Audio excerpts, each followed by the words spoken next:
نے رب العزت نے خوشیاں منائی، پوری کائنات میں نور چھا گیا۔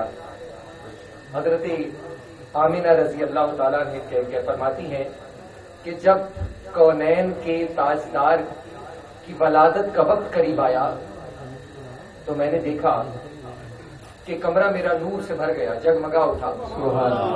آسمان کے ستارے زمین کے بالکل قریب آ گئے، نور علی نور ہو گیا، ہر طرف خوشیاں، ہریالیاں اور خوشحالیوں کا دور دورہ ہو گیا۔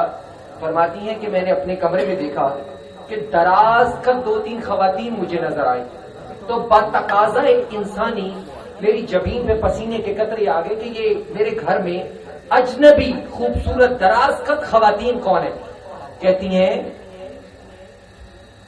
لہجے میں تھوڑا جھجکتے ہوئے میں نے ایک سے پوچھا کہ اماں آپ کون ہیں؟ تو کہتی ہیں کہ اماں نے مجھے کہا کہ آمینہ جانتی نہیں تیرے گھر میں کون آ رہا ہے؟ آپ تو بتائیے آپ کون ہیں؟ کہا میں پوری انسانیت کی ماں اماں ہوا ہوں۔ دوسری سے پوچھا کہ آپ کون ہیں؟ کہتی ہے آمنہ جانتی نہیں تیری گود میں کونین کا تاجدار آ رہا ہے، اور میں اس کے استقبال کے لیے میں عیسیٰ کی ماں مریم آئی ہوں۔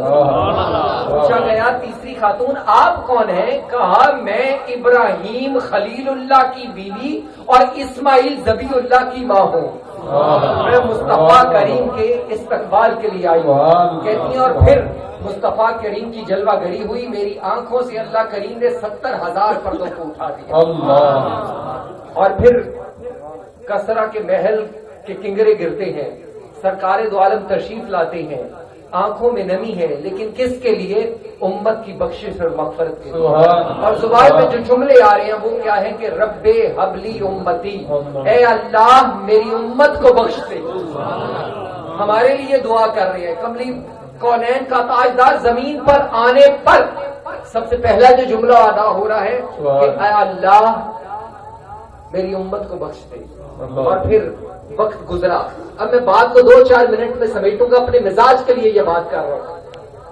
اور پھر 7 دن اور ایک روایت میں 8 دن دودھ پلایا، سرکار دو جہاں وہاں رہے، مختلف چھوٹے چھوٹے گاؤں تھے، ان سے دائیاں چلی، امیر گھرانوں میں آئے، امیر بڑے گھروں میں دستک دی، وہاں کے بچوں کو لیے ایک لاغر اونٹنی بھی تھی، سوار بھی کمزور تھا سواری بھی کمزور تھی، اور وہ کون تھی؟ سیدہ حلیمہ سعدیہ رضی اللہ تعالی عنہا، خود بھی پیچھے رہ گئی، سواری بھی پیچھے رہ گئی، تندرست سواریوں والی، توانا سواریوں والی آگے چلی گئی، اور بس ذہن میں خیال آتے رہے کہ نہ جانے اب کوئی راہ بھی ہے کہ نہیں۔ اور پھر قسمت اور مقدر اور نصیب کا ستارہ آسمان پتا حضرت حلیمہ سعدیہ کا سب سے پیچھے رہ گئی۔ ایک گھر کا دروازہ کھٹکایا، دروازہ کھلا اور پوچھا گیا کون ہے؟ کہا ایک غریب دائی ہوں، بچہ تو اور کوئی ملا نہیں۔ تو کہا ہمارا بچہ ہے دیکھ لو۔ اماں حلیمہ نے دہلیز کے اندر قدم رکھا اور جب کمرے میں داخل ہوئی تو کیا دیکھتی ہیں کہ سبز بستر کے اوپر سفید صوف کے لباس میں کستوری کی سے بڑھ کے خوشبو سے کمرہ مہک رہا ہے، اور کونین کے تاجدار وہاں پر آ رہا ہے۔ کہتے ہیں اٹھایا، وہ کیا منظر ہوگا؟ میں نے آپ کو اس لیے کہا ہے کہ آج خطاب اور تقریر کو ایک طرف رکھ کے ویسے ہی بات کرتے ہیں۔ اٹھایا، اٹھا کے ان کے چہرے پر جب ٹکٹکی لگائی تو میری نظر ہٹانے سے نہیں ہٹ رہی تھی۔ میں بھاگ کے باہر آئی، اپنے شوہر کو جب کائنات کے تاجدار کی زیارت کروائی تو شوہر نے دیکھا اور آنکھوں میں آنسو آ گئے کہ حلیمہ سعدیہ یہ ہمارے مقدر، ہمارے نصیب، کہ یہ بچہ ہمارے نصیب میں آ رہا ہے، ہمارے مقدر میں آ رہا ہے۔ یہ بچہ مکھ چند بدرشا شانی ہے، متھے چمکتی لاٹ نورانی ہے۔ انہوں نے دیکھا اور پھر میاں بیوی کو اپنی قسمت پر رشک آ رہا تھا۔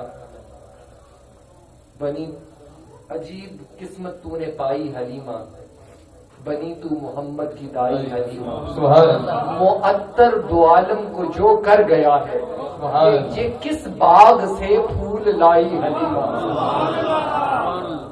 اٹھایا، اٹھا کے گھر سے چلی، نکلی تو ماں آمینہ نے کہا کہ یہ میرا بیٹا ایسا ہے کہ جس کے سر پہ باپ کا سایہ نہیں ہے، حلیمہ دیکھنا اسے کوئی تکلیف نہ ہونے پائے۔ ماؤں سے جب بچوں کو جدا کیا جائے تو ماؤں کی دل کی چبھن اور جو دل کی کیفیت اور جو دل کی بے چینی ہوتی ہے اس کو وہی بہتر جان سکتی ہیں۔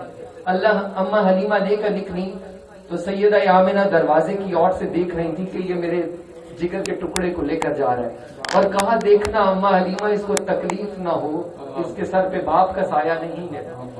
اماں حلیمہ نے اٹھایا اور سوچا جاتے جاتے خانہ کعبہ پہ سلام کروا جاؤں، حجر اسود کو بوسہ کروا دوں۔ حجر اسود کے قریب لے کر جاتی ہے بوسہ کروانے کے لیے کہ بچے کے لب حجر اسود کو لگوا دوں۔ اب قریب لے کر جائیں تو بچوں کے لب حجر اسود کو لگوائے جائیں تو جب کونین کا تاجدار حجر اسود کے سامنے آتا ہے تو حجر اسود اپنی جگہ سے نکل کر محمد کے چہرے کا بوسہ لیتا ہے۔